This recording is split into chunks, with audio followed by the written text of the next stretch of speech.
মানুষের সামনে হিসাব দিতে গেলে তাই পাউ কাঁপে, প্যান্ট বেঁচে যায় পেশাবে। মনে নাই আপনাকে? এই 15 বছরের আগে 2-3 বছর গেছে নোম্যান্স ল্যান্ড, নোম্যান্স বাংলাদেশ। কোন নির্বাচিত সরকারের বাংলাদেশ ছিল না, তত্ত্বাবধায়ক সরকারের বাংলাদেশ। মনে আছে নাকি? 3 জনের বাংলাদেশ। কয়জন? ইয়াজউদ্দিন, ফখরুদ্দিন, মঈনুদ্দিন। ইয়াজউদ্দিন ছিল প্রেসিডেন্ট, ফখরুদ্দিন তত্ত্বাবধায়ক সরকারের প্রধান, আর মঈনুদ্দিন ছিল সহযোগী সেনা প্রধান। মনে আছে? এই 3 জনের কাছে জবাব দেয়া লাগছে সব কয় দলের নেতা নেত্রীকে। আর এই 3 জনের কাছে জবাব দিতে যাইয়া সব কয়জন রমজান ছাড়া এতেকাফে বসা লাগছে কিনা? কোন সব কয়টারে এতেকাফে বসাই দিয়েছে না জেলখানায়? ঠিক না? তো ফখরুদ্দিনের কাছে কি নামাজ রোজার হিসাব দেওয়া লাগছে? হজ যাকাতের হিসাব দেওয়া লাগছে? ঈমান আমলের হিসাব দেওয়া লাগছে? 4 পয়েন্টের 1 পয়েন্টের হিসাব দেওয়া লাগছে। কিয়ামতে আল্লাহর সামনে 4 পয়েন্টের জবাব দেওয়া লাগবে। আনুমরিহি ফিমা আপনা, 70 বছরে হায়াত কোথায় কাটাইছো? আন শাবাবি ফিমা আবলা, যৌবন কালটা কেমন কাটাইছো? আন মালিহি মিন আইনা ইকতাসাবা ফিমা আনফাকা, মাল কোত্থেকে কামাই করে কোথায় খরচ করেছো? ওয়া মাযা আমিলা বিমা আলিমা, লেখাপড়া নিজে করেছো বা আলেমদের কাছ থেকে শুনেছো? যতটুকু শিখছো তারপর আমল কতটুকু করেছো? আল্লাহর সামনে 4 পয়েন্টের জবাব দেওয়া লাগবে। আর ফখরুদ্দিন সাহেবের কাছে জবাব দেওয়া লাগছে শুধুমাত্র 1 পয়েন্টে, মিনাই রাখতাসাবা ফিমা আনফাকা। গ্রামেতে আসলে ঢাকা চিকুন একটা আঙ্গুলির মতো হঠাৎ করে 3 বছরে হুলে কলা গাছ হয়ে গেলে কিভাবে? ঠিক না? আঙ্গুর হুলে কলা গাছ হইলি কিভাবে? তুই তো আসলি একটা সিরা স্যান্ডেল পাই দিয়ে, একটা সিরা পাশা সিরা একটা প্যান্ট পরি, একটা গেঞ্জি গাই দিয়ে তুই এই 5 বছরের ভিতরে এই রোডে 10 খান গাড়ির মালিক হলি কিভাবে? এই একটা প্রশ্নের আটকে গেছে সব। আর বড় বড় বাগা বাগা রাঘব পালগুলো জেলখানায় ঢুকে গেছে। অনেকে হিজরত করে ইন্ডিয়া বিদেশেও চলে গেছে। কতক্ষণ না? মহাজরে লন্ডন, মহাজরে লন্ডন, মহাজরে ইন্ডিয়া, মহাজরে সিঙ্গাপুর, বুজুর্গানে দিন পালাইছে। জবাব আল্লাহর কাছে দেয়া লাগবে কি লাগবে না? লাগবে, লাগবে। আল্লাহু আকবার। তো আমার আপনার একটা প্রশ্নেরই জবাব আল্লাহ পাকের কাছে 4টি প্রশ্নের জবাব দিতে হবে। এই ভয়ে আমি আল্লাহরে ভয় পাইব। কতক্ষণ? হযরত সিদ্দিকা আয়েশা রাদিয়াল্লাহু তাআলা আনহা নবী পাককে বলে, হুজুর আমরাও কি হিসাব দিতে যে বিপদে পড়ে যাব? আমরা তো আপনার ফ্যামিলির লোক, আমরাও কি হিসাব দিতে যা ধরা পড়ে যাব? হুজুর বলেন, আয়েশা হিসাব দিতে চেষ্টা করো না।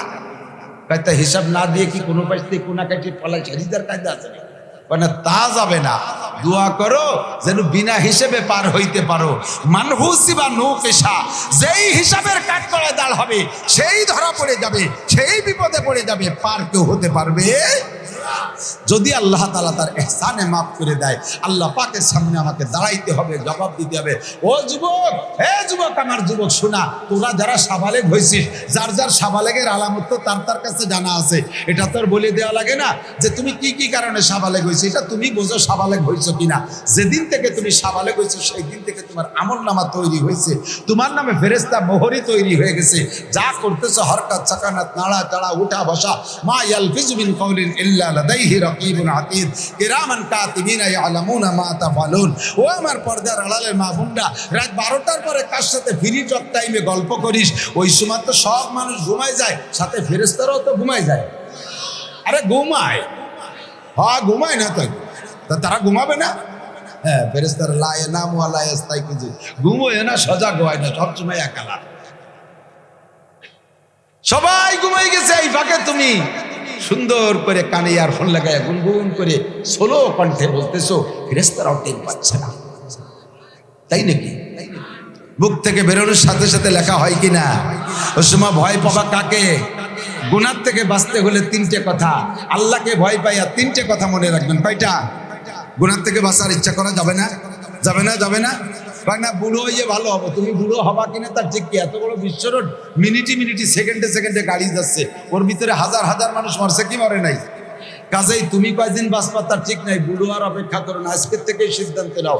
গুনার থেকে বাঁচতে হলে আল্লাহকে ভয় পাইয়া 3টে কাজ করবা।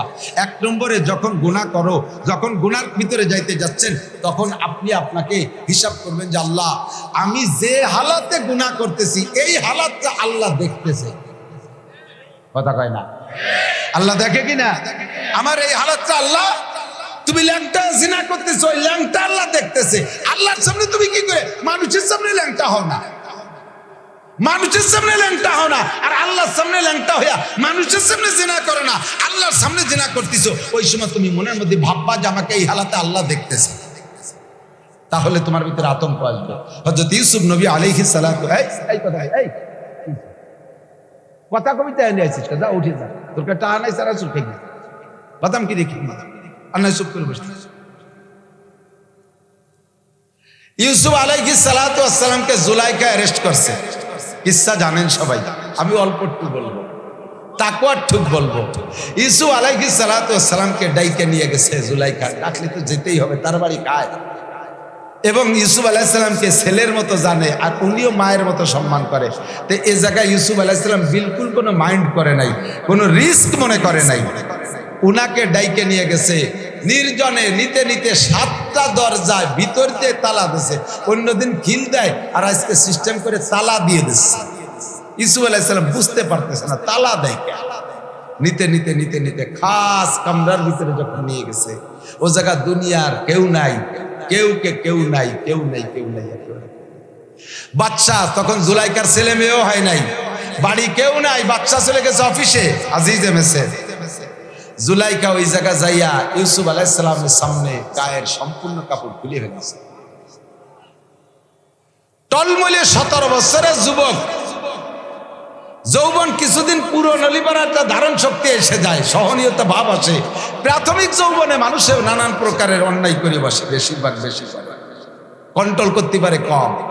একটু বয়স হয়ে গেলি 25-30 হয়ে গেলি কন্ট্রোল ক্ষমতা আছে, শুরুতে কন্ট্রোল থাকে না। 17 বছরের যুবক, আর যাদের চেহারা যত ভালো তাদের যৌন পাওয়ার তত বেশি। ইউসুফ আলাইহিস সালামের চেহারা কেমন? গোটা মানব জাতির জন্য আল্লাহ তাআলা যে চেহারা বরাদ্দ করছে তার অর্ধেক এক ইউসুফ দিয়েছে, আর অর্ধেকের অর্ধেক অর্থাৎ টোটালের 4 ভাগের 1 ভাগ ইউসুফ আলাইহিস সালামের দাদি রে। তাহলে ইউসুফ অর্ধেক দাদি 4-1 75% দুই দাদি নাতি, আর 25% গোটা মানব জাতির মধ্যে ভাগ হতে তালে আছে, কিয়ামত পর্যন্ত চলবে। আমাদের নবী সর্বোপরে হুজুর এই ভাগের মধ্যে নাই। তাহলে কেমন হতে পারে ইউসুফের চেহারা? জুলাইখা গায়ের সম্পূর্ণ কাপড় খুলে দিয়েছে যুবকের সামনে নির্জন মুহূর্তে। ইউসুফ আলাইহিস সালাতু ওয়াস সালাম বলেই ফেলাইছে, ওয়ামা উবাররিউ নাফসি ইন্নান নাফসা লাআম্মারাতুম বিসসুই ইল্লা মান রাহিমা রাব্বি। আমি আমার নফসের উপরে ওই সময় আত্মবিশ্বাস হারাই ফেলাইছি। দেখেন কি তাল করতে তাল আছে, কি ব্যাপার? এমন বদমাইশ পোলাপান জীবনে কোনোদিন দেখি সারা বাংলাদেশের মধ্যে এই জায়গার গুলোর সবচাইতে ফাজিল পাই যাবে। ও শুনতে সাইজ দেখছে,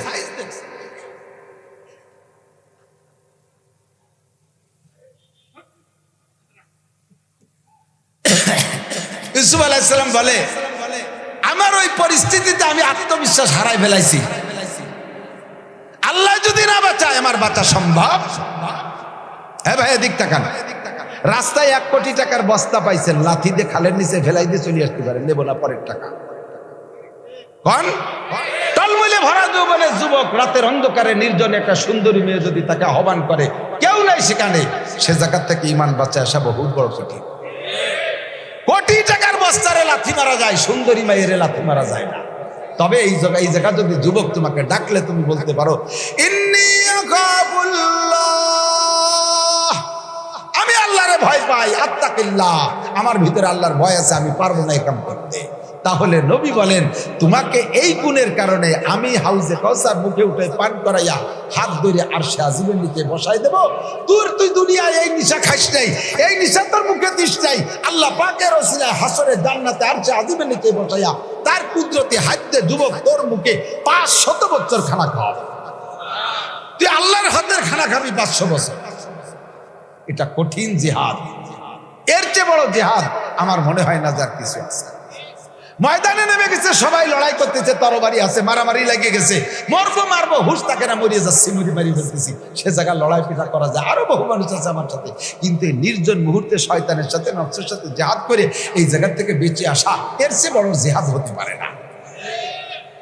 ইউসুফ আলাইহিস সালাম বলে, আমি নিজের পরে আত্মবিশ্বাস হারাই ফেলতেছিলাম, ইতিমধ্যে আমার মধ্যে কামড় দিয়েছে। দেখে জুলাইখার একটা মূর্তি, জুলাইখা তো মূর্তি পূজারী ছিল, তো জুলাইখার মূর্তি ওই রুমের মধ্যে যারে সকাল বিকেল পূজা করে, ওই মূর্তির মাথা কালো কাপড় দিয়ে জুলাইখা বাঁধি দিয়েছে, মুখ মাথারে কালো কাপড় দিয়ে পেঁচায় বাঁধি দিয়েছে। ইউসুফ আলাইহিস সালাম বলতেছেন, শরীয়ত তো আর কায়দা নাই। ইউসুফ আলাইহিস সালাম বলতেছে, জুলাইখা এইটা কি? কয় যে এটা আমার ভগবান, আমি এর পূজা করি না, আমার ভগবান। কয় তোর মাথায় কাপড় পেঁচায় তুই চোখে? কয় যে এমন একটা কাজ করতে যাচ্ছি, ভগবানের চোখের সামনে কিভাবে করি। তো ইউসুফ আলাইহিস সালাম বলতেছে, তোমার এমন ভগবান, তোমার ভগবান এমন যার মাথারে কাপড় দিয়ে পেঁচায় দিলি, চোখ কাপড় দিয়ে বাঁধে দিলি দেখে না, আর আমি এমন ভগবানের ইবাদত করি যার চোখ কালো কাপড় দিয়ে বাঁধাই যায় না। আমার আল্লাহ সর্বহালাতে দেখে, কথা বলেন, সর্বহালাতে দেখে, সামিউম বাসীর। তোমার ভগবানের সামনে যদি তুমি এই কাম করতে না পারো, আমার রবের সামনে আমি এই কাম করতে পারবো। এর মধ্যে ইউসুফ আলাইহিস সালাম দেখতেছে উনার আব্বা জান ওই রুমের মধ্যে আঙ্গুল কামড়ায় ধরে বসে আছে। যেই বাপের সাথে দেখা হয় না কতকাল, বাপেও জানে না যে ইউসুফ বেঁচে আছে না মারা গেছে, বাপের সাথে কোনো সম্পর্ক নাই। ও জায়গা বাপ তো ইয়াকুব আলাইহিস সালাম আসার তো প্রশ্নই রাখে না। ইউসুফ আলাইহিস সালাম দেখতেছে রুমের ভিতরে ইয়াকুব আলাইহিস সালাম আঙ্গুল কামড়ায় ধরে বসে আছে, উনি দেখে ফেলাইছে ইউসুফ আলাইহিস সালাম। তখন উনি বুঝে ফেলাইছে, আমাকে আল্লাহ তাআলা অন্যায় থেকে বাঁচানোর জন্য আমার আব্বাকে পাঠিয়েছে, যে বাপের সামনে ছেলেতে কাম করতে পারে, বাপের সামনে কাম করা যায় না। আর আমার সামনে আমি ছেলে, আমার সামনে জুলাইখা ল্যাংটা হলো, আমার আব্বা দেখতেছে, এ জায়গা আমার থাকাও ঠিক না। আল্লাহর ভয়তে মারছে দৌড়। ওনার সব সাধ্য ছিল কতটুক, রুমের মাঝখান থেকে দরজা পর্যন্ত মাত্র 3 থেকে 4 হাত জায়গা, এইটুক যাওয়া, এরপরে তো দরজা তালা দেয়া। উনি আল্লাহ পাক রব্বুল আলামিন বলেন, ওয়াল্লাযীনা জাহাদু ফীনা লানাহদিয়ান্নাহুম সুবুলানা ওয়া ইন্নাল্লাহা লামাআল মুহসিনিন। যারা চেষ্টা করে আমাকে পাওয়ার জন্য, আমার বইতে গুনাহ থেকে বাঁচার জন্য যারা চেষ্টা করে, তোর চেষ্টা যেখানে যে শেষ হয়ে যায়, ওই জায়গা থেকে আমার রহমত শুরু হয়ে যায়। তোর চেষ্টা যেখানে যে শেষ হয়ে যায়, ওখান থেকে আমার রহমত শুরু হয়ে যায়। ইউসুফ আলাইহিস সালামের চেষ্টা দৌড়ে দরজা পর্যন্ত যাওয়া, গিয়েছেন পর্যন্ত, সঙ্গে সঙ্গে তালাটা বিনা চাবিতে খুলে যায়, দরজাটা খুলে যায়। ও বান্দা, তুমি আল্লাহকে ভয় করো। আল্লাহ পাক বলেন, আমাইয়াত্তাকিল্লাহ ইয়াজআল লাহু মাখরাজা। যে আল্লাহকে ভয় করে, আল্লাহ তাকে বিপদ থেকে বের হওয়ার দরজা খুলে দেয়, আল্লাহ তার বিপদ থেকে বের হওয়ার দরজা খুলে দেয়।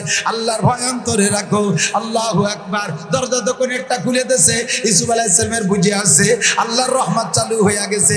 কাজে আমি দরজার কাছে যাইতে থাকি, একে একে যাইতে যাইতে 7টা দরজার কাছে গেলেন, 7টা দরজা খুলে গেল। ইউসুফ আলাইহিস সালাম ঈমান আকীদা বাঁচাইতে সক্ষম হলে। আল্লাহর ভয়, নামাজ পড়া যায় আল্লাহর ভয় থাকলে, কতক্ষণ রোজা রাখা যায় আল্লাহর ভয় থাকলে, গুনাহ থেকে বাঁচা যায় আল্লাহর ভয় থাকলে, নেকির কাজ করা যায় আল্লাহর ভয় থাকলে। আমাদের দেশে ইউসুফের অভাব নাই। বড় অফিসার নাম একজন, তার নাম ইউসুফ, ঘুষ ছাড়া সই করেন না,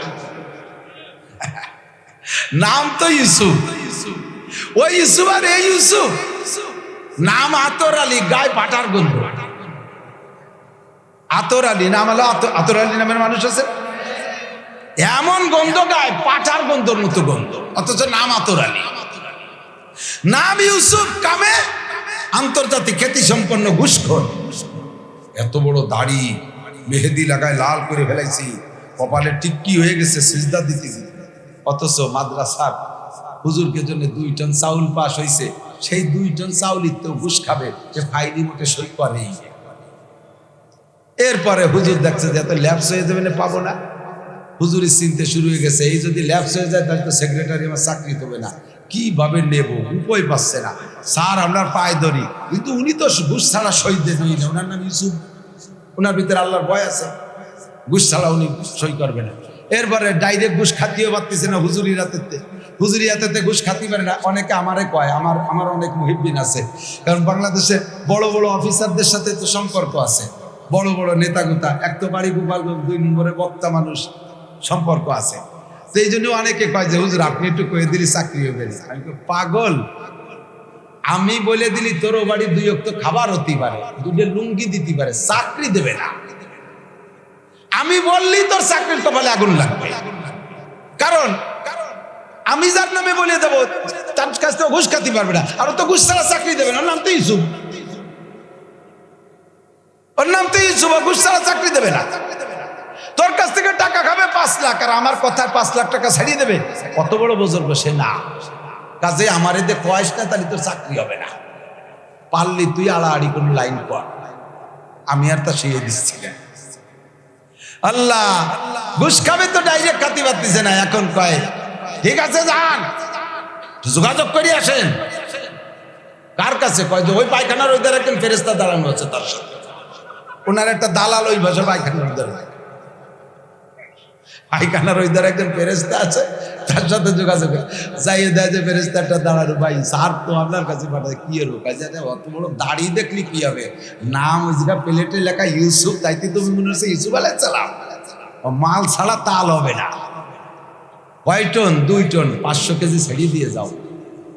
আমার চাকরি থাকবে না, আমার চাকরি যাবো ফেরেস্তা, আমার চাকরি থাকবে না, যেমন কারণে কি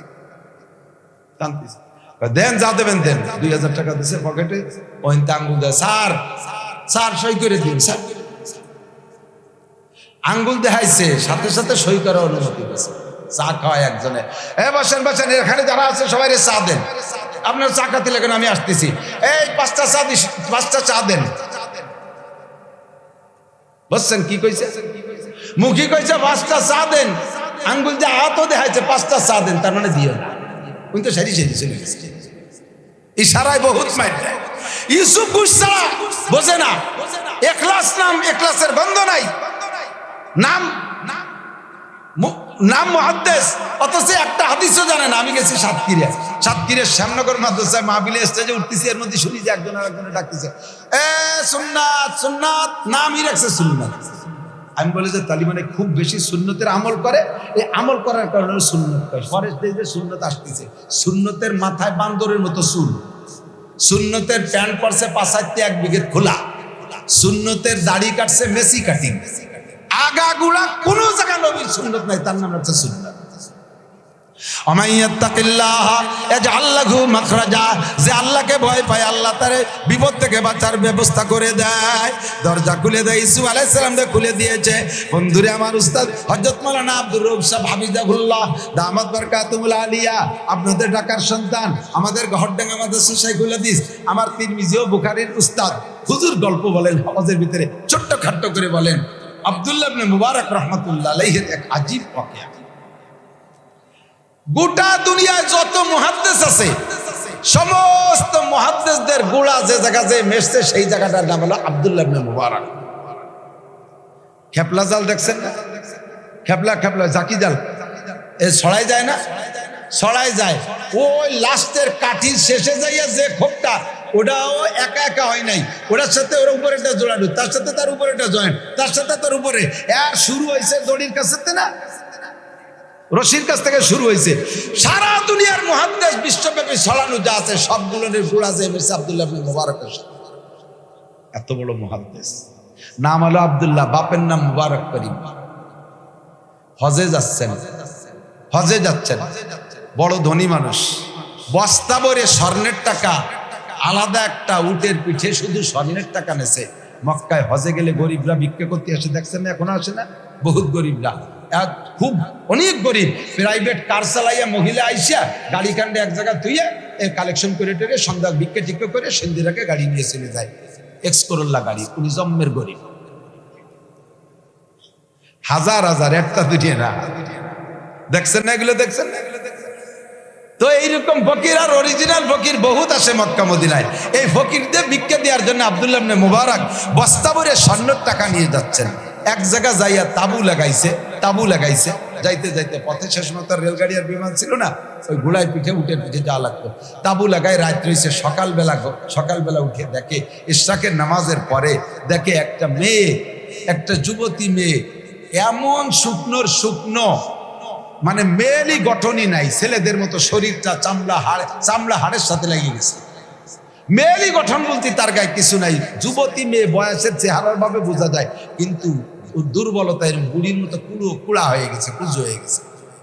এর হাতে একটা মরা মুরগি, এই নিয়ে যাইতেছে।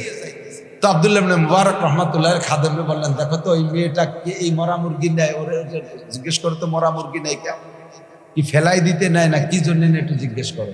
উনি জানে যে ওই এলাকাটা বড় অভাবী। মেয়েটারে ডাকছে, ডেকে বলছে, তুমি মরা মুরগি নিয়ে কোথায় যাচ্ছ? তো মেয়েটা দুর্বলতার কারণে কথাই দুর্বল, চিউচু করে পাখির বাচ্চার মতো বলতেছে, আমার আব্বা মা অসুস্থ, ক্ষুধার যন্ত্রণায় অজ্ঞান হয়ে আছে। ছোট্ট দুটা ভাই বোন, তারাও প্রায় অসুস্থ, মানে অজ্ঞানের মতো। ঘরে কোনো খাবার নাই, আয়ের কোনো উৎস নাই, কোনো ব্যবস্থা নাই। এই এলাকার সরকার জালেম, আমাদেরকে এভাবে অবরুদ্ধ করে রাখছে, আমাদের উপরে নিষেধাজ্ঞা করে দিয়ে রাখছে, আমাদের ইনকাম বন্ধ, যেমন গাজা ইসরায়েলিরা করতেছে। বলেন, এ কথা গল্প বললে গল্পর মতো এখন শোনার দিন নাই, বাস্তবে বোঝার দিন এসে গেছে। গাজার মুসলমানদের সেই হালাত হয়ে গেছে কি যায় নাই? আমাদের সাথে আচরণ করছে, আমরা এখন না খেয়ে মরার মতো। ছোট দুটো ভাই বোন, তারা ছেলেসা শুরু হয়ে গেছে কিছু খাবার অভাবে। আমি কোনো মতে একটু হাঁটতে পারছি, তাই বেরোইছি, দেখি যা পাই তাই নিয়ে যাব, যা পাই তাই নিয়ে যাব। রাস্তায় একটা মরা মুরগি পাইলাম, এইটা নিয়ে যাই, দেখি কোনো মতে সিদ্ধ করে মা বাপ ভাই বোনের মুখে একটু দিতে পারি। আব্দুল্লাহ ইবনে মুবারক রাহমাতুল্লাহ আলাইহি কেন্দ্র দিছে, আল্লাহু আকবার, আমি এত খাই, এত টাকা নিয়ে যাচ্ছি মক্কায় দেবো, আর এই জায়গার মানুষ না খাওয়া। উনি মেয়েটাকে ডেকে বললে, মা তোমার 1 বছর চলতে কত টাকা লাগবে, সুন্দর করে খেয়ে দে। ও যা হিসাব দিল, আব্দুল্লাহ ইবনে মুবারক রাহমাতুল্লাহ গোলামকে বললেন, ওরে তা এবং সাথে আরো বেশি টাকা দিয়ে ওর বাড়ি পাঠাও। এরপরে জিজ্ঞেস করছে, তোমার মহল্লায় কি আর গরিব আছে? হুজুর, আমাদের কলোনি ভরেই সব এরকম জন। আব্দুল্লাহ ইবনে মুবারক বললেন, হে গোলাম, হজে যাব না, হজে যাব না, আমি হজে যাব, আমি হজ ফরজ হজ করছি আর নফল হজে যাব, আর এই এলাকার হাজার হাজার মানুষ না খেয়ে থাকবে, বস্তা ভরে টাকা নিয়ে আমি ওখানে ঢালবো, যাব না হজে। আমাদের এখান থেকে ফিরে যেতে কয় টাকা লাগে, সেই কয় টাকা রাখা বাকি সব টাকায় মহল্লা ভরে দিয়ে দাও। আল্লাহু আকবার। এই আব্দুল্লাহ ইবনে মুবারক রাহমাতুল্লাহ আলাইহির আব্বা জান নাম হলো মুবারক। উনি গোলাম ছিলেন এক বড় লোকের বাড়ি। বড় লোক মানে উনার শ্বশুর বাড়ি, অর্থাৎ আব্দুল্লাহ ইবনে মুবারক রাহমাতুল্লাহ আলাইহি, আব্দুল্লাহ রাহমাতুল্লাহ আলাইহির নানার বাড়ির গোলাম ছিলেন। উনার নানা ছিলেন মালিক, আর উনার আব্বা হলো ওই বাড়ির গোলাম, বাপের নাম হলো মুবারক করিম। তো এই মুবারক করিমের মালিক, তার অনেক বাগান আছে, এক এক বাগানের মালি এক একজনরে বা 2-5 জনের দায়িত্ব দিয়েছে, কিন্তু সব মালি 9 নম্বর 6 নম্বর চুরি চেষ্টানি করে বেঁচে কিনে খায়, গোপনে গোপনে এদিক ওদিক নিয়ে যায়। কিন্তু মুবারক করিমের ভিতরে আল্লাহর ভয় এত যে জীবনে কোনোদিন মালিকের বাগান থেকে একটি পয়সার মাল এলোমেলো করে নেই। মালিক অন্য সব বাগান মাঝে মাঝে ইনকোয়ারিতে যায়, 20 বছরের ভিতরে মুবারক করিমের বাগানে যায়নি। হ্যাঁ যুবক, মনে রাখবা, 20 বছরের ভিতরে মুবারক করিমের বাগানে যায় না। 20 বছর পরে চিন্তা করলেন যে সব বাগান দেখি, মুবারকের বাগানটা দেখি আসি, ওর বাগানের থেকে তোমার ইনকাম বেশি আসে, যাই দেখি আসি। দেখতে যে মুবারকের বাগান হলো আনারের বাগান। যে বলছে, মুবারক লব্বাইক ইয়া সাইয়্যিদি, জি মালিক, কি খবর? তোমার বাগানে তো কোনোদিন আসি না, সব বাগানে যাই, যার বাগানে যাই সেই বাগান থেকে আমার কিছু না কিছু খাবার দেয়, ফল ফ্রুট খায়। তোমার বাগানে আসছে, তুমি কিছু খাও, তোমার বাগানের একটু ভালো ফল খাও।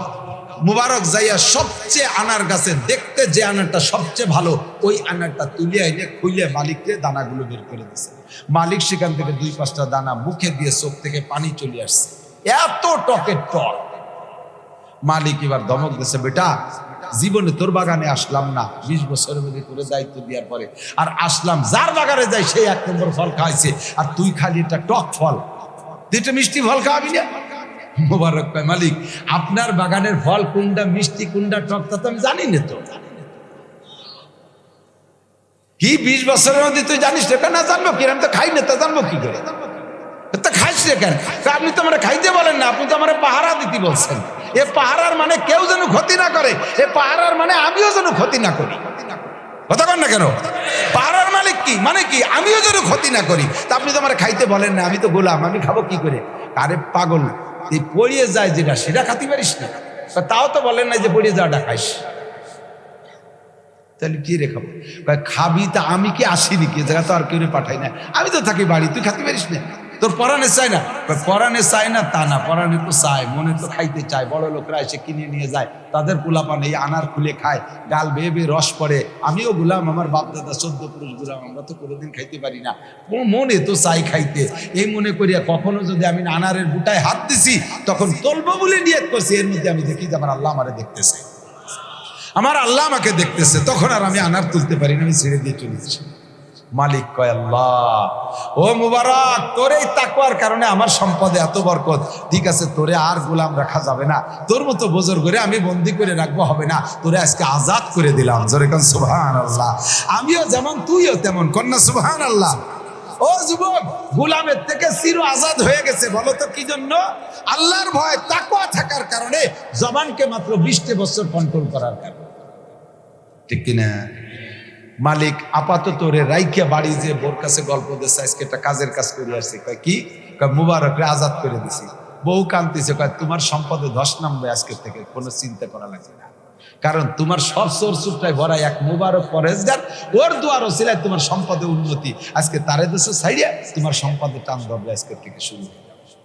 তাড়াতাড়ি মুবারকের ঠেকানোর কোনো ব্যবস্থা পাওয়া যায় কি? দেখো, কিচ্ছা শুনেছে বউও রাজি আজাদ করে দিতে, কিন্তু সম্পদের টান। যাও, তাহলে আমি ডাকতেছি মুবারক। মুবারকটা ডাকে বলছে, মুবারক তোরে আজাদ করে দিছি, তুই চলে যাবি, কোনো বাধা নাই, তবে তুই যদি আমার বাগানের একটু খেদমত করিস আমি বড় উপকৃত হব। বলেন মালিক, বলেন, আপনি যা বলবো তাই শুনবো। আমার পুরো কোম্পানির যত ইন্ডাস্ট্রিজ, কলকারখানা, বাগ বাগান আছে, সবগুলোর সেকেন্ড ম্যান তুই, আমি তো মালিক, তুই চিফ, তুই তুই তুই আমার অ্যাসিস্ট্যান্ট, তুই আমার নায়েব, আমার পরেই তোর স্থান, তোর পদ। সম্মান বাড়ছে না কমছে? জোরে বলেন, বাড়ছে না কমছে? কি জন্য? আল্লাহর ভয়, তাকওয়ার কারণে 20 বছর জবানকে কন্ট্রোল করছে, সেই কারণে। ঠিক কিনা? মালিকের মাইয়ে বিয়ে দেবে, এখন মাইয়ে বিয়ে দেবে, মাইয়ে কার সাথে বিয়ে দেবে এই পরামর্শ করতে হবে। পরামর্শ তো যাত্রার সাথে করা যায় না। হ্যাঁ, মাইয়া একটা বিয়ে দেশে, বড় জামাই ছোট শালিকে নিয়ে তো একটা আনন্দ ভর্তি করে। বড় জামাইয়ের সাথে যদি পরামর্শ করে যে মিয়া আছে হয়তো মেয়েটারে তো বিয়ে দিতে হবে, তুমি কি বলো? ও কি জব দেবে? এত তাড়াতাড়ি বিয়ে দেবেন, ওর বয়স মাত্র 22 বছর, এত তাড়াতাড়ি বিয়ে দিলে তো আর উনি শালি নিয়ে আনন্দ করতে পারবে না।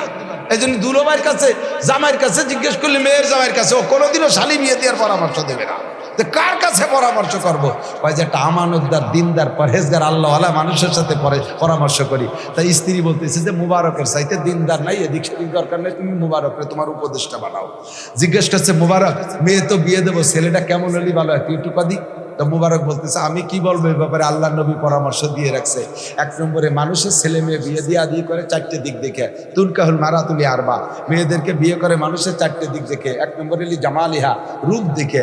2 নম্বরে মালিহা, মালদার পার্টি দেখে। 3 নম্বরে হাসাবিহা, বংশ ভালো দেখে। 4 নম্বরে দিনইহা, দিনদার দেখে। হুজুর বলেন এই 4টে দিক দেখে মানুষের ছেলে মেয়ে বিয়ে দিয়ে করে। তবে ফাজপারবি জাতির দিন, মাল থাকলে ভালো, না থাকলে দরকার নেই, চেহারা থাকলে ভালো, না থাকলে দরকার নাই, বংশ ভালো থাকলে ভালো, না থাকলে দরকার নেই, তবে দিনদার কিনা তাই দেখো। মেয়েটা আল্লাহওয়ালা কিনা, আল্লাহওয়ালি কিনা, ছেলেটা দিনদার কিনা, নামাজ পড়ে কিনা, এই সাইডটা একটু দেখো, তাহাজ্জুদ পড়ে কিনা। তাহলে আমার তো মনে চাই যে একটা দিনদার ছেলে হলে ভালো হয়। মালিক ও কয় যে ঠিকই কইছিস মুবারক, তাহলে তোরে দায়িত্ব দিলাম, 1 বছরের মধ্যে দিনদার একটা ছেলে খুঁজে আনবে, আমি মেয়ে বিয়ে দেবো। তো মুবারক, যেই মুবারক 20 বছরের মধ্যে পড়া আনার ডাও খাই নেই, সেই মুবারকের মাপ কাটিতে ভালো ছেলে মাইকে বের করতি। কেমন ছেলের দরকার? ও সারা বছর ধরে খুঁজে খাইজে না পাইয়ে কয়, মালিক আমি এই দায়িত্বতে অব্যাহতি দেন, আমি পাইনি, সেরকম ছিল আমার নজরে পড়ে, একদিক পাই তো আর একদিক পাই, আমার দ্বারা হবে না। এখন স্বামী স্ত্রী দুইজনে কয়, তাহলে কি মাইয়ে বিয়ে দেবো না? কয় হ্যাঁ, বিয়ে তো দিতেই হবে। কয় ছেলে তো মেলে না। কয় ছেলে মেলে না মানে? মুবারকই তো ছেলে। কন্যা সুবহানাল্লাহ। কয় আর কোনো ছেলে খোঁজার দরকার নাই, মুবারকই ছেলে। যদি দিনদার ছেলে পাইতে চাও, এই জামানায় মানব কুলের একটা ফেরেশতা মুবারক, বিয়ে ওখানেই দিতে হবে। ডাকি কয়, মুবারক তোরা ছেলে খোঁজার দরকার নাই, তোর সাথেই মেয়ে বিয়ে দেবো। মুবারক কান্দি দিতে কয়, আল্লাহ মালিক আপনি আমারে বাঁচান। ছোট খালের মধ্যে যদি বড় বল মাছ ঢোকে, তা খালেরও অশান্তি, মাছেরও অশান্তি, ঠিক না? কয় যে আমি গরিব, গোলামের বাপিটা গোলাম, নাই পয়সা করি, আপনার এই দামি মাইয়ের দেড়মোহরের টাকা দেবো কোন জায়গা থেকে? মালিক কয়, আমার টোটাল সম্পত্তির 3 ভাগের 1 ভাগ তোর নামে দলিল করে দিলাম, তুই মালিক আর দেড়মোহর দিয়ে বিয়ে কর। সেইভাবে মুবারক করিম তাকওয়ার বদৌলতে এতদূর পর্যন্ত সেই মালিকের জামাই হয়ে গেল, মেয়ের জামাই। সেই দম্পতিতে যে সন্তান, সেই সন্তানের নাম আব্দুল্লাহ ইবনে মুবারক, সারা পৃথিবীর শ্রেষ্ঠ মুহাদ্দিস। জোরে কোন সুবহানাল্লাহ। ওয়া মান ইয়াত্তাকিল্লাহ ইয়াজআল লাহু মাখরাজা। এবার আল্লাহ কা ইন্না আকরামাকুম ইনদাল্লাহি আতকাকুম। তোমাদের মধ্যে সবচাইতে দামি কে, সবচেয়ে সম্মানী কে? আমরা মনে করি প্রেসিডেন্ট সবচেয়ে সম্মানী, তারপরে প্রধানমন্ত্রী, তারপরে স্বরাষ্ট্রমন্ত্রী, তারপরে পররাষ্ট্রমন্ত্রী, তারপরে শিক্ষামন্ত্রী, তারপরে ধর্মমন্ত্রী, তারপরে এ মন্ত্রী ও মন্ত্রী সে মন্ত্রী, এরপরে ডিসিএসপি ও সিটিও, এরা সম্মানী। আল্লাহ কয় একটাও সম্মানী না। তোমাদের মধ্যে যার মধ্যে আল্লাহর ভয় বেশি আছে, তাকওয়া আছে, ও যদি ফকিরও হয় ওর দাম আল্লাহর কাছে প্রেসিডেন্টের চাইতে বেশি। ঠিক কি ঠিক না?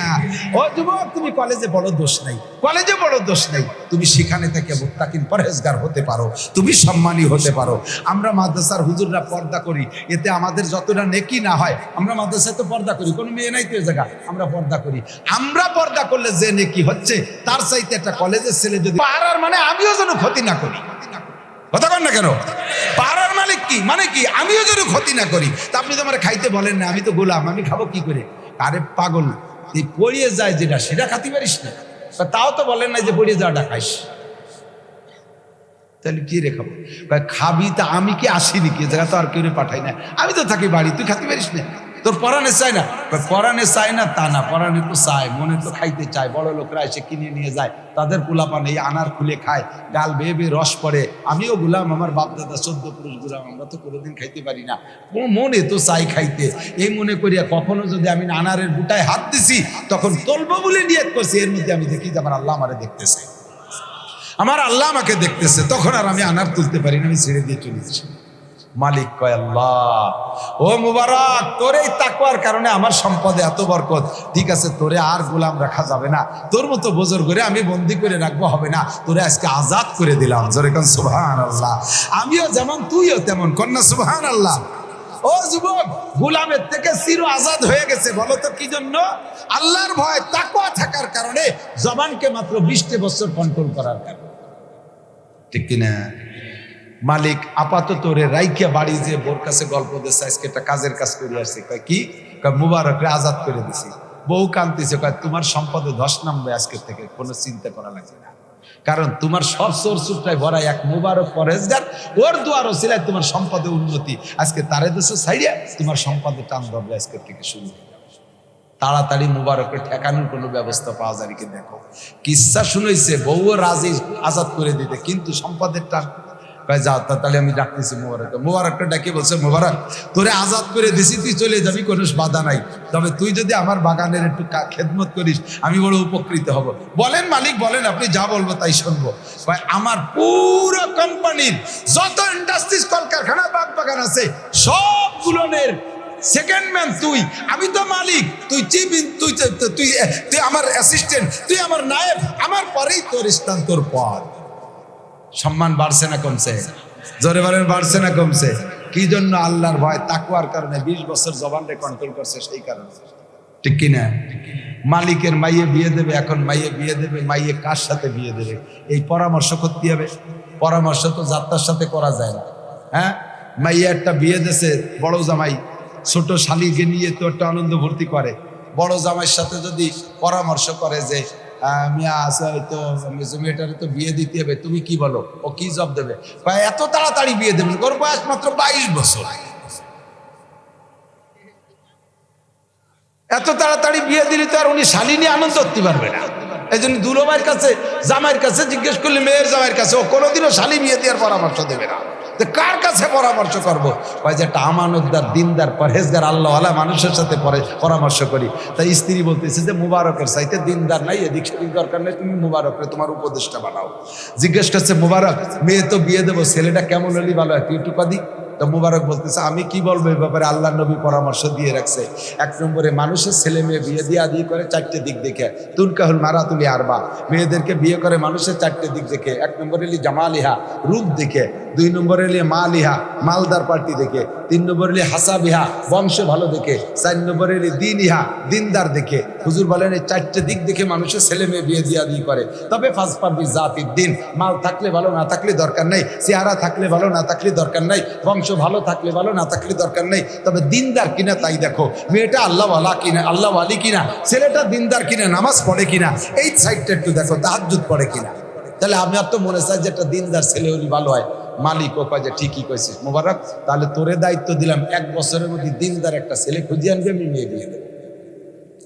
তো মুবারক, যেই মুবারক 20 বছরের মধ্যে পড়া আনার ডাও খাই নেই, সেই মুবারকের মাপ কাটিতে ভালো ছেলে মাইকে বের করতি। কেমন ছেলের দরকার? ও সারা বছর ধরে খুঁজে খাইজে না পাই, কয় মালিক আমি এই দায়িত্বতে অব্যাহতি দেন, আমি পাইনি, সেরকম ছিল আমার নজরে পড়ে, একদিক পাই তো আর একদিক পাই, আমার দ্বারা হবে না। এখন স্বামী স্ত্রী দুইজনে কয় তাহলে কি মাইয়ে বিয়ে দেবো না? হ্যাঁ বিয়ে তো দিতেই হবে। কয় ছেলে তো মেলে না। কয় ছেলে মেলে না মানে? মুবারকই তো ছেলে। কন্যা সুবহানাল্লাহ। কয় আর কোন ছেলে খোঁজার দরকার নাই, মুবারকই ছেলে। যদি দিনদার ছেলে পাইতে চাও, এই জামানায় মানব কুলের একটা ফেরেশতা মুবারক, বিয়ে ওখানেই দিতে হবে। ডাকি কয় মুবারক তোরা ছেলে খোঁজার দরকার নাই, তোর সাথে মেয়ে বিয়ে দেবো। মুবারক কান্দি দিতেছে, কয় আল্লাহ মালিক আপনি আমারে বাঁচান, ছোট খালের মধ্যে যদি বড় বল মাছ ঢোকে, তা খালেরও অশান্তি, মাছেরও অশান্তি, ঠিক না? কয় যে আমি গরিব গোলামের বাপিটা গোলাম, নাই পয়সা করি, আপনার এই দামি মাইয়ের দেড়মোহরের টাকা দেবো কোন জায়গা থেকে? মালিক কয় আমার টোটাল সম্পত্তির 3 ভাগের 1 ভাগ তোর নামে দলিল করে দিলাম, তুই মালিক আর দেড়মোহর দিয়ে বিয়ে কর। সেইভাবে মুবারক করিম তাকওয়ার বদৌলতে এতদূর পর্যন্ত সেই মালিকের জামাই হয়ে গেল, মেয়ের জামাই। সেই দম্পতিতে যে সন্তান, সেই সন্তানের নাম আব্দুল্লাহ ইবনে মুবারক, সারা পৃথিবীর শ্রেষ্ঠ মুহাদ্দিস। জোরে কোন সুবহানাল্লাহ। ওয়া মান ইয়াত্তাকিল্লাহ ইয়াজআল লাহু মাখরাজা। এবার আল্লাহ কয় ইন্না আকরামাকুম ইনদাল্লাহি আতকাকুম। তোমাদের মধ্যে সবচাইতে দামি কে, সবচেয়ে সম্মানী কে? আমরা মনে করি প্রেসিডেন্ট সবচেয়ে সম্মানী, তারপরে প্রধানমন্ত্রী, তারপরে স্বরাষ্ট্রমন্ত্রী, তারপরে পররাষ্ট্রমন্ত্রী, তারপরে শিক্ষামন্ত্রী, তারপরে ধর্মমন্ত্রী, তারপরে এ মন্ত্রী ও মন্ত্রী সে মন্ত্রী, এরপরে ডিসিএসপি ও সিটিও, এরা সম্মানী। আল্লাহ কয় একটাও সম্মানী না। তোমাদের মধ্যে যার মধ্যে আল্লাহর ভয় বেশি আছে, তাকওয়া আছে, ও যদি ফকিরও হয়, ওর দাম আল্লাহর কাছে প্রেসিডেন্টের চাইতে বেশি, ঠিক কি ঠিক না? ও যুবক, তুমি কলেজে বড় দোষ নাই, কলেজে বড় দোষ নাই, তুমি সেখানে থেকে মুত্তাকিন পরহেজগার হতে পারো, তুমি সম্মানী হতে পারো। আমরা মাদ্রাসার হুজুররা পর্দা করি, এতে আমাদের যতটা নেকি না হয়, আমরা মাদ্রাসায় তো পর্দা করি, কোনো মেয়ে নাই তো এ জায়গা, আমরা পর্দা করি। আমরা পর্দা করলে যে নেকি হচ্ছে, তার চাইতে একটা কলেজের ছেলে যদি পর্দা করতে পারো, তোমার নেকি হবে 100 গুণ বেশি। কারণ আমাকে সামনে মাইয়ে নাই, তার পর্দা না হলে উপায় নেই তো, কতক্ষণ। আর তুমি মেয়েদের মধ্যে থাকে পর্দা করছো, তোমার পর্দার দাম বেশি। পুলিশ যতদিন চাকরি করে অতদিন তো অবাক করে না, চাকরি রিটায়ার্ডের হওয়ার পরে কয় আস্তাগফিরুল্লাহ, আর কোনোদিন ঘুষ খাবো না। কে খাবো না? কয় চাকরি ছুটি গেছে। তো এই সময় ঘুষ খাইতে তওবা করা আর চাকরি থাকাকালে তওবা সমান হবে কি করে? কতক্ষণ মেম্বার 5 বছর মেম্বারই করছে, যে বছর হইতে পারি না ফেল করছে, এখন থেকে তওবা করছে, আর তোর মন মারবো না। কে মারবে না? কয় এবার মেম্বার হতেই নেই, অতিবারও নাই বলে তওবা। কাজেই ওই তওবার অত দাম না যে তওবা রানিং থাকতে করা যায়। কতক্ষণ যুবক, তুমি তওবা করো, তাকওয়া ভিতরে ঢুকাও, আল্লাহর ভয় অন্তরে ঢুকাও, আল্লাহর কাছে সম্মানী হবা। আল্লাহ তাআলা আমাদের সকলকে মুত্তাকিন পরহেজগার আল্লাহ ওয়ালা হওয়ার তৌফিক দান করে, বলেন আমিন। আমাদেরকে কামা হক্কু তাকওয়া ওয়ালা বানায় দিক, সবাই বলেন আমিন। মাদ্রাসার বিপক্ষে কেউ আছেন? 1 2 জন দেখান তো মাদ্রাসার বিপক্ষে কারা। অনেক সময় বুলি উঠে ফেলে, এরা কারা? যারা ওয়াজ খেয়াল করে না। আমি যাই করলাম, আলহামদুলিল্লাহ সবাই ওয়াজ শুনতেছে, বোঝা গেল। বুলি বালিও কেউ উঠে ফেলে নেই। মাদ্রাসার পক্ষে থাকবেন তো ইনশাআল্লাহ। হযরত মাওলানা হাসান জামিল সাহেব আমাদের বাংলাদেশের অন্যতম উল্লেখযোগ্য, সবচেয়ে বর্তমান জামানায় যাদের বয়ান সর্বদিক দিয়ে পরিপূর্ণতা রাখে, তাকওয়া পরহেজগার হাসান জামিল, নামে কামে সুরতে চেহারায় আমলে আখলাকে সব দিক দিয়ে একটা পারফেক্ট মানুষ। আপনাদের এখানে গতবারও বয়ান করে ডেট দিয়ে গেছে, তার ডেটেই আমি একটু বাংলা টাইম ফাঁকে সুযোগ নিছি, আমার মাহফিল অন্য জায়গায়। তো হযরত আসতেছে, মূল্যবান বয়ান শুনবেন, আমি আর সময় দিতে পারছি না, ভাষাগত ত্রুটি বিচ্যুতি মার্জনীয়। যা বলেছি শুনেছি, আল্লাহ আমল করার তৌফিক দান করেন, বলেন আমিন। সুবহানাল্লাহি ওয়া বিহামদিহি সুবহানাল্লাহিল আযীম সুবহানাকাল্লাহুম্মা ওয়া বিহামদিকা আশহাদু আল্লা ইলাহা ইল্লা আনতা আস্তাগফিরুকা ওয়া আতুবু ইলাইক। আসসালামু আলাইকুম ওয়া রাহমাতুল্লাহি ওয়া বারাকাতুহু।